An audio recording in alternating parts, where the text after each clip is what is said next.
What is going on, guys? In this video, we'll be looking at the Philips digital wireless headphones. These are a pair of over-ear headphones made specifically for watching TV. Let's get right into the review.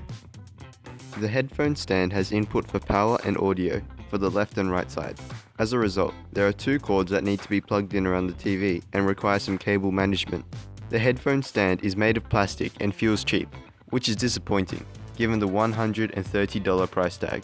However, one of the best parts about this stand is the extremely simple charging setup. The two pins at the bottom of the stand just need to come in contact with the metal on the left cup of the headphones, and they instantly begin charging. The flashing light indicates that the headphone is charging. It should be noted, however, that for headphones to work and charge, the stand must be plugged in while in use. The build quality of the headphones themselves is average. They are made of mostly plastic and feel slightly cheap. That being said, the headphones are very flexible and will fit most people's heads. The thick padding around the sides makes them comfortable to wear and leave minimal space for sound to enter. The cups have pivoting ear shells in order to adapt to the shape of your head.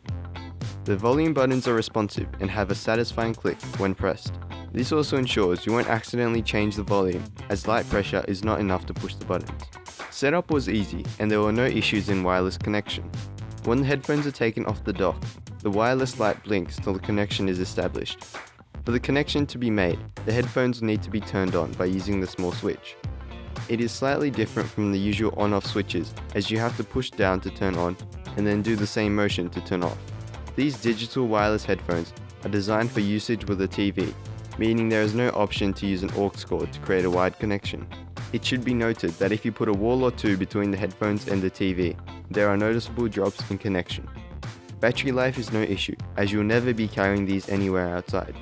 As soon as you have finished using it, just place the headphones on the stand and they'll charge and be ready for when you need to take them next. This pair of headphones lacks the versatility that usual ones offer, as they are only specifically for TV. However, if you want to watch without disturbing others around you, then you might want to consider these. I would probably hold off from buying these due to their limited functionality and build quality, which are probably not worth the price. If you liked this review, make sure to give it a thumbs up and subscribe if you already haven't. And until next time, don't forget to keep it real.